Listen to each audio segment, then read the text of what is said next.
sangue. Os maiores de 18 anos, até os de 16 anos, mas acompanhado dos pais. Maiores de 18 até os 69 anos. Ampliou-se, olha aqui, já temos uma doadora que tem 29 anos, de centro espírita. Que gozem de boa saúde, que não estejam tomando medicamentos, certos medicamentos. O Hemocentro orienta nesse sentido. Doar sangue é um ato de amor, é um gesto de caridade, que não nos faz mal nenhum. A gente sai de lá numa alegria imensa, né? Isso não nos custa, e em poucos dias se repõe isto. Tem um campeão de doação em Tanabi que já doou acho, quase 1000 vezes. A cada 3 meses ele vem espontaneamente doar. Que possamos fazer como ele. Pelas mãos do Chico, maravilhas apareceram. Irmão X nos traz um conto muito bonito, intitulado As Três Orações. Narra ele que uma antiga lenda perdurava e permeava por todo o Oriente Médio. É uma lenda que acontecia quando todos os seres vivos falavam com Deus. E dessa forma, numa floresta, 3 pequenas árvores conversaram e oraram a Deus fazendo pedidos. A primeira das arvorezinhas pediu ao Todo-Poderoso que, quando fosse colhida, pudesse se transformar no trono do mais importante rei da terra. A segunda delas orou ao Pai e pediu então que ela pudesse ser transformada numa carruagem, num meio de transporte que pudesse transportar os tesouros deste rei. E a terceira das árvores, orando, pediu a Deus para que ela pudesse ser transformada na mais alta torre que pudesse elevar este rei.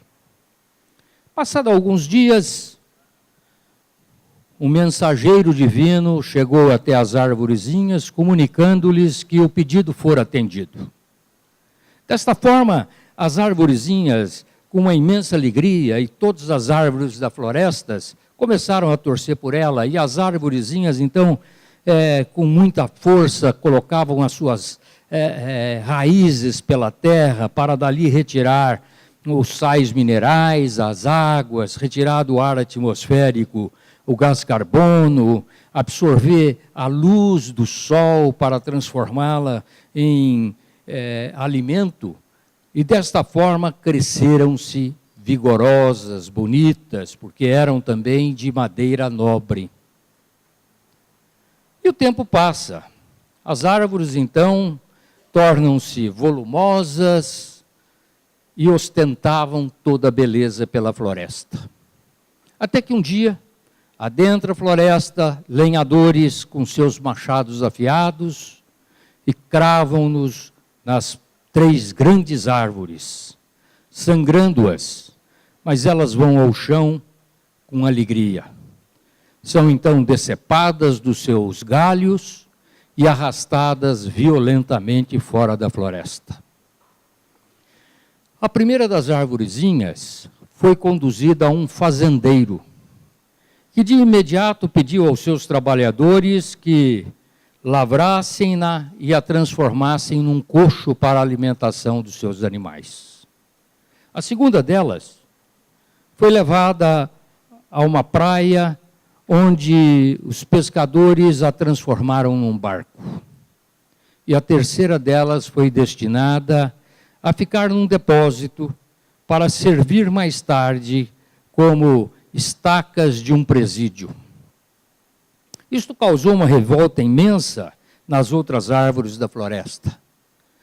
Diziam elas: vamos parar de orar, porque o Todo-Poderoso prometeu e não cumpriu. Então, não nos adianta mais orar.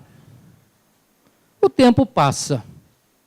Até que numa noite de dezembro, uma noite fria, aquele coxo recebeu alguns trapos e Maria abrigava ali o seu filho, o menino Jesus. 30 anos são passados e Jesus, então, no lago de Tiberíades, sobre um barco, passou a entregar os seus tesouros àquela população e ao mundo. Tesouros que não acabam, tesouros que perpetuam até os nossos dias e que serão perenes, porque são os tesouros do ensinamento do bom coração, as leis morais, a esperança e o consolo. 3 anos depois, aquela árvore que estava sendo guardada para se transformar em presídio, é rapidamente lavrada num cruzeiro que elevaria o Cristo na sua última passagem carnal pela terra. Meus irmãos, esta lição nos traz muitas observações. A primeira delas é a da fé. Orar a Deus com fé. Ter a esperança de que seremos atendidos. E ter, acima de tudo, humildade para aguardar o tempo certo. Porque, se assim não fora, as arvorezinhas não serviriam àquele que seria o mais importante elemento humano que chegou à Terra, a quem não devemos nem chamá-lo de rei, absolutamente. É mais do que o rei, é um grande mestre, é o mestre dos mestres. Então, a lição nos traz esta matéria de fé, de um lado, e o da descrença por outros, quando as outras árvores comentavam que não havia mais necessidade de orar, porque não seriam atendidas. Este é um contraponto muito interessante, porque muitas vezes nós oramos fazendo pedidos, muitas vezes impossíveis. E em grande parte da população se ora para resolver problemas materiais. E nós, espíritas, sabemos e temos o conhecimento suficiente para saber que nossos problemas são passageiros. O que são 70, 80, 90, 100 anos em relação à vida eterna? Não é nada. Por isso Jesus nos deixou alguns ensinamentos muito bonitos, e que podem ser traduzidos com esta questão nos ensinamentos de Mateus, no capítulo 6, versículos 19 a 23, onde Jesus nos ensina: não acumuleis para vós tesouros na terra, onde a traça e a ferrugem destroem e os ladrões roubam. Mas acumuleis para vós tesouros nos céus, onde nem a traça e nem o ferrugem destrói, e nem os ladrões roubam. E continua: pois onde estiver o seu tesouro, aí também estará o seu coração. Os olhos são as candeias do corpo. Se os seus olhos são bons, o seu corpo também será bom. Mas se os seus olhos são ruins, o seu corpo será trevas.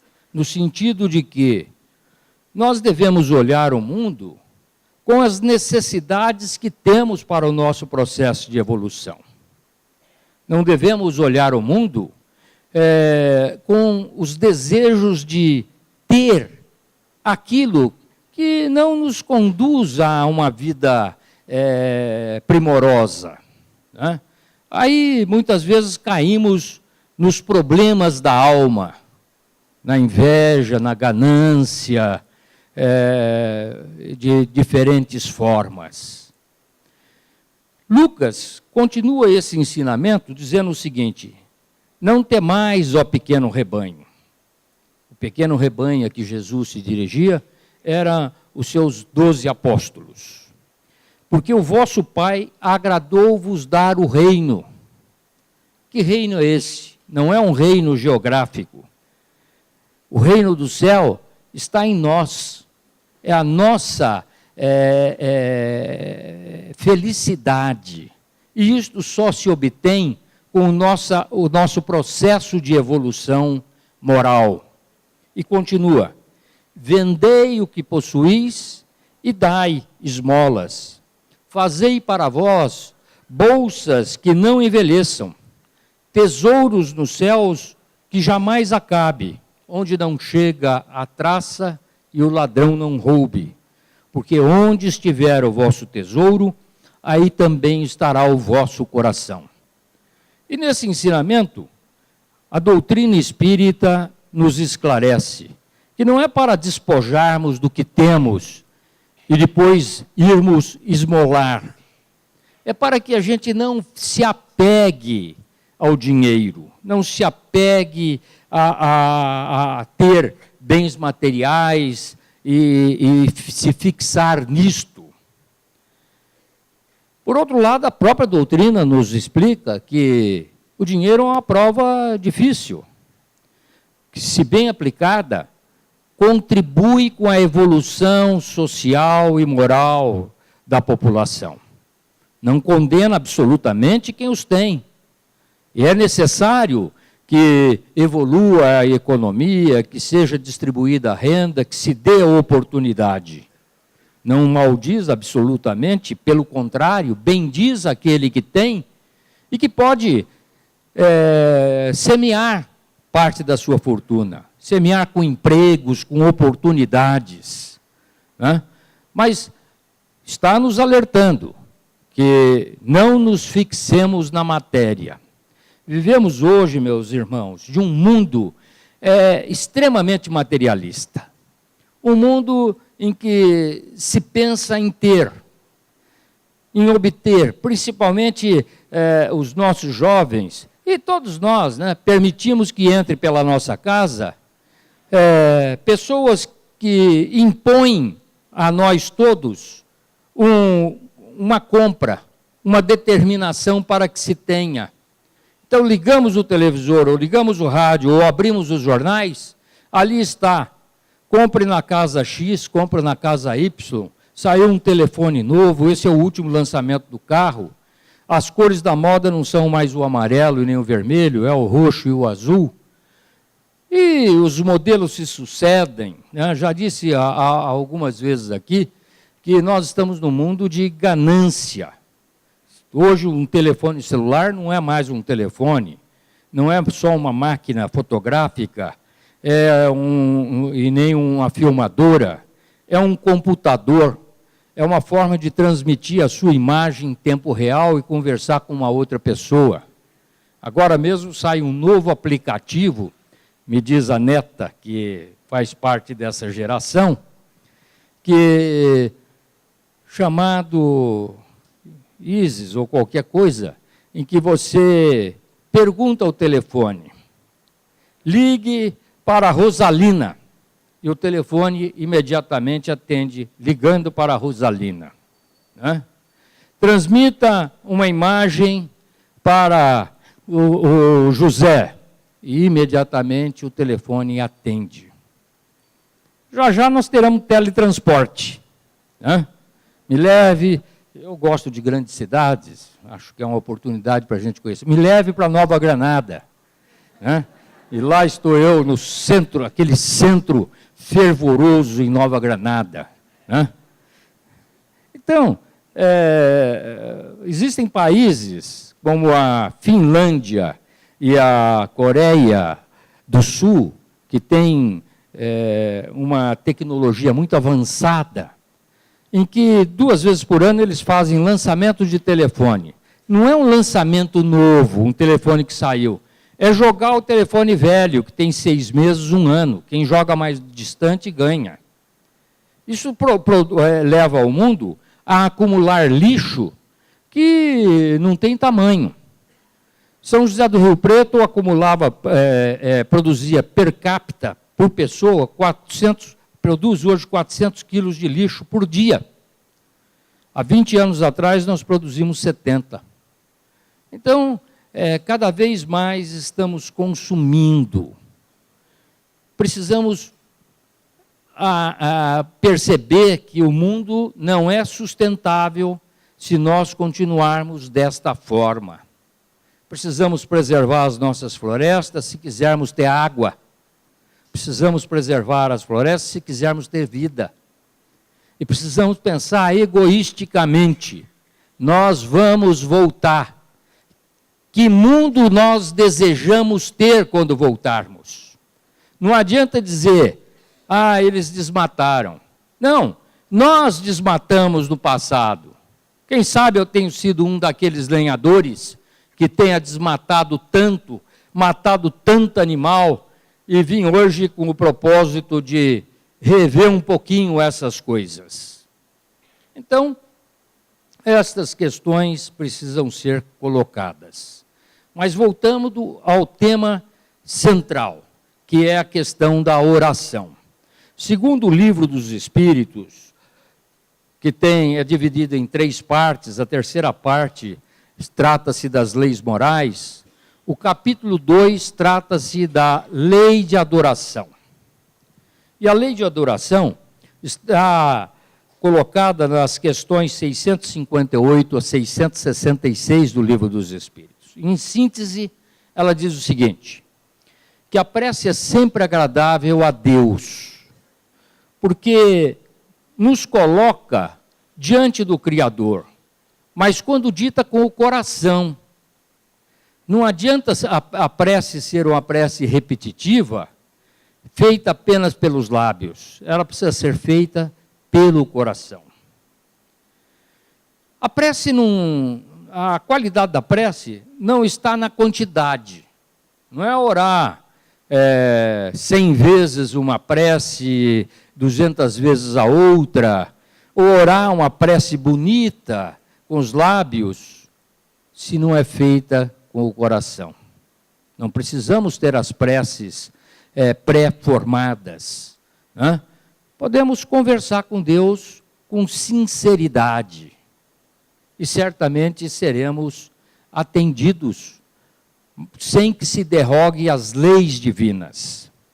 A prece nos torna melhor, porque nos torna mais paciente, nos torna mais compreensivos, nos torna pessoas que têm ouvidos melhores. O essencial da prece é orar bem. Podemos pedir a Deus que nos perdoe as nossas faltas, mas é necessário que a gente se transforme, que haja uma modificação. Não é um pedido, eu errei hoje, oh Deus, me perdoa e eu continuo fazendo a mesma coisa. Não, é necessário que haja o arrependimento, o conhecimento de que errou e que se refaça este erro da melhor forma possível, que se corrija. E a prece tem este dom.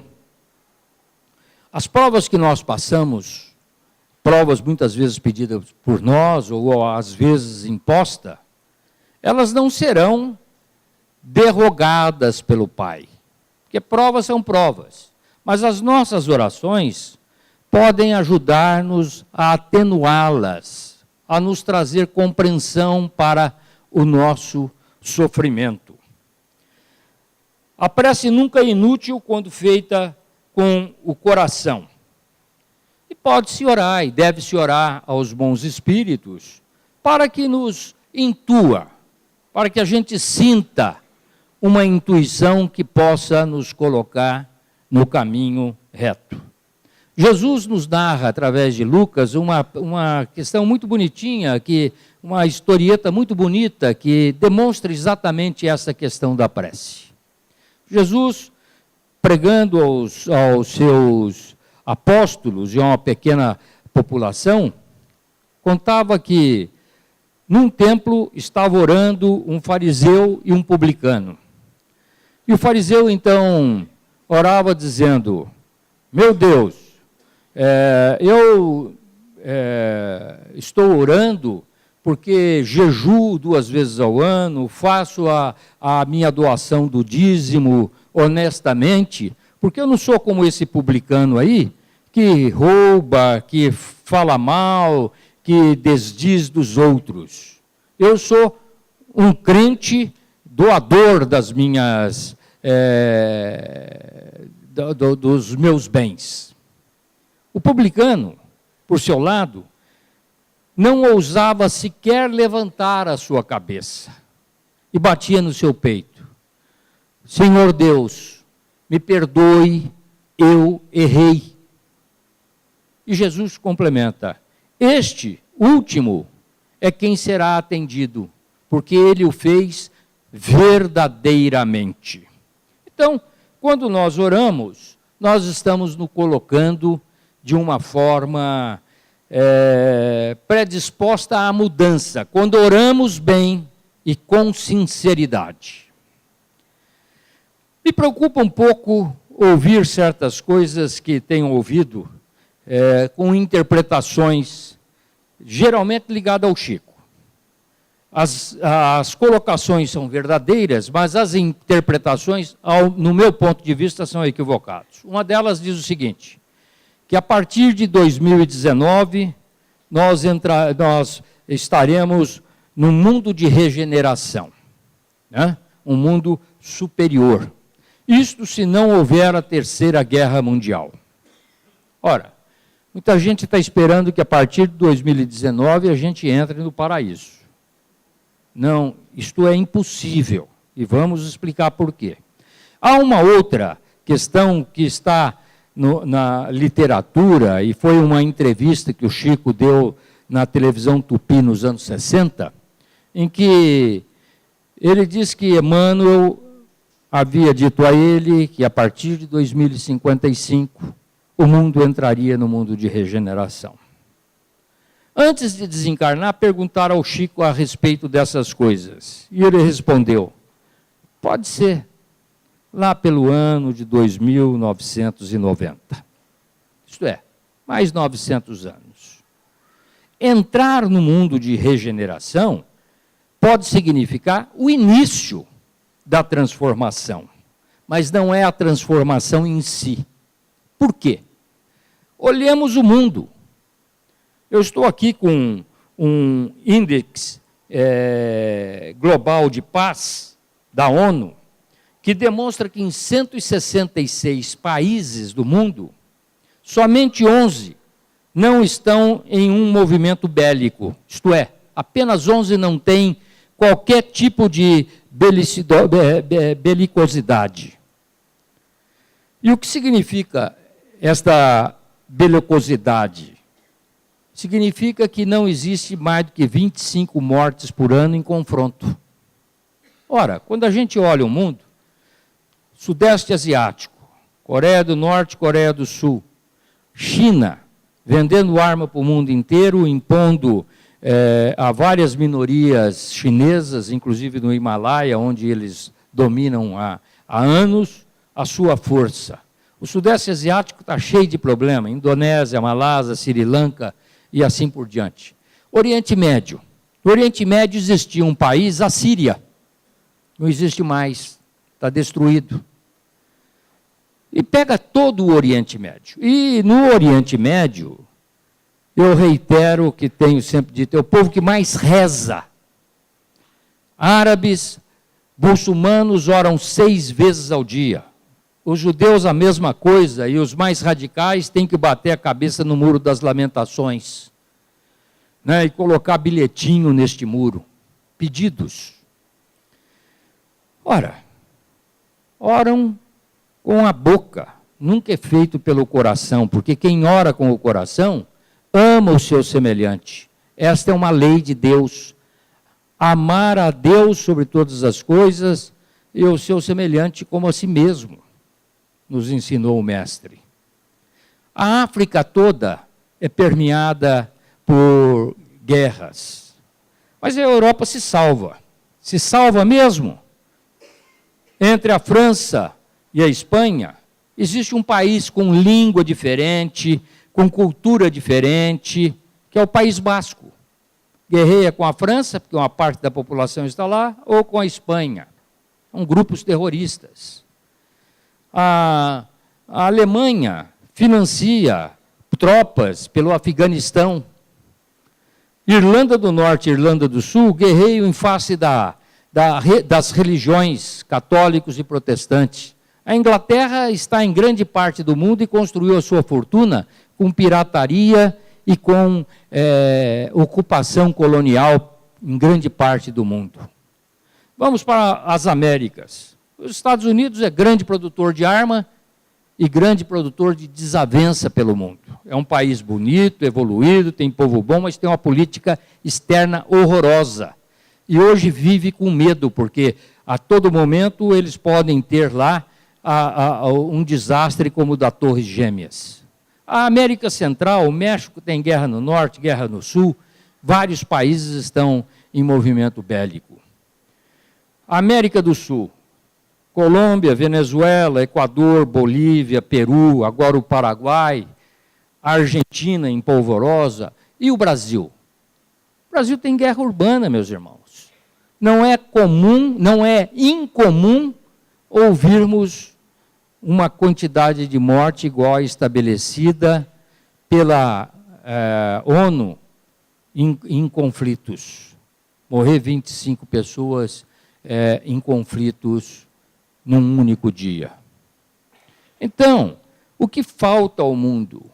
Ao mundo falta ainda o autoconhecimento, falta ter um pouco de fé, falta modificação do ser humano. Não existem milagres, não é pedindo a Deus que destrua o meu inimigo, como fazia Davi, que salgue as suas terras, que mate o seu gado, que nós vamos sair deste mundo bem. Pelo contrário, é nos aperfeiçoando e nos evoluindo. Basta saber como é que nós somos. Cada um tem noção do que é. Olhe no fundo da sua alma, olhe no espelho da alma, que nós vamos descobrir as nossas facetas equivocadas, erradas, que muitas vezes nos envergonha quando estamos no silêncio do nosso quarto. Pois bem, este é o mundo em que vivemos, mas o que falta? O que falta verdadeiramente é fé. O que falta verdadeiramente é que a gente ore, mas que execute as orações no seu dia a dia. Que a gente possa começar isto pela família. Não adianta a gente vir aqui, no centro, sentar e orar, eu vir aqui falar e chegar em casa, maltratar meu filho, minha mulher, minha neta, minha cachorra, a Princess, né? Quando nós fazemos culto do lar, fazemos às quintas-feiras, às 6h30, em todas as orações, a gente ora por toda a família, pelos amigos, encarnados e desencarnados, e no final até, propositadamente, a gente não fala o nome da cachorra, e ele reclama. E a Princess, né, que é o nome da cachorrinha dele. E a gente deve, de fato, amar os animais, porque eles são nossos irmãos, né? São criaturas divinas, criaturas que nos colocam, nos trazem bem-estar. Quem não tem cachorro, não sabe como é doce uma lambida do cachorro. Não sabe como é gostoso ser recebido em casa, às vezes você chega mal-humorado e o cachorro vem pulando, fazendo suas saudações, o rabinho abanando, né? Latindo. Às vezes até cantando, a gente canta com o cachorro, canta maravilhosamente bem, é uma opereta. A mesma coisa com os gatos, né? Então, quem não tiver um cão, vai ter que nascer de novo para ter um ou meia dúzia. porque é impossível viver bem sem eles. Eu tenho um amigo, frequentador desta casa, que tem um cão e um vizinho. O vizinho fez reclamações de toda ordem. Chegou a propor para este meu amigo que fizesse uma cirurgia no cachorro para retirar-lhe as cordas vocais. Pediu então que desse o cachorro. Teve a ousadia de colocar uma câmera em cima do muro para filmar a casa desse meu amigo. E entrou na justiça contra o amigo. E é claro que a ação não foi para frente, né? É um homem infeliz. E se olharem para ele, saberão que é um homem infeliz, porque o infeliz demonstra na face a sua infelicidade. Ele é um homem cruel, acima de tudo, consigo mesmo, porque não se respeita, não se ama. Quem se ama, quem se respeita, ama e respeita o seu semelhante. E fazer propostas indecorosas como essa, uma pessoa muito rica, contratou bons advogados, por causa de um cão que latia pela manhã, porque um cachorro, um gato ia até o portão e ficava do outro lado. O gato também é um animal inteligente, sabe que ali tinha um anteparo, o cachorro não iria sair, e ele ficava lá, todo bonachão. E o cachorro irritado, né? Mas isso às 7 horas da manhã. E ele reclamava que ele tinha que dormir até às 10. 10 horas não é horário de ninguém mais estar na cama, a não ser aqueles que precisam dela para se recuperar de uma eventual doença. Mas eu quero encerrar também com a prece, porque, segundo o Livro dos Espíritos, a prece tem 3 funções. A de louvar ao Criador. E aqui temos um exemplo aqui no quadro. Numa palavra de Emmanuel. Todo momento é instante de louvar aquele que pronunciou o vinde a mim. Então, louvar, pedir e agradecer. E eu quero encerrar com uma prece conhecida praticamente de todos, que é a prece que ela tem uma louvação, um pedido e um agradecimento.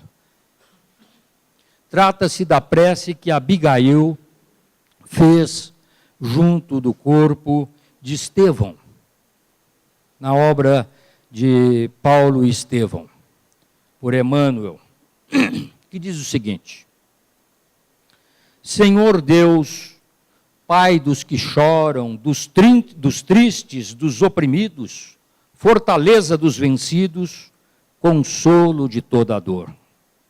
Embora a miséria amarga dos prantos do nosso erro, deste mundo de desterro, clamamos por vosso amor. Nas aflições do caminho, na noite mais tormentosa, vossa fonte generosa é o bem que não secará. Sois em tudo a luz eterna, da alegria e da bonança. Nossa porta de esperança que nunca se fechará.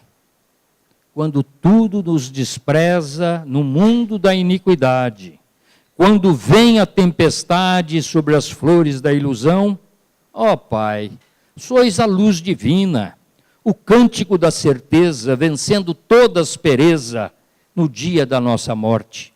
No abandono, no tormento, trazei-nos o esquecimento da sombra, da dor, do mal.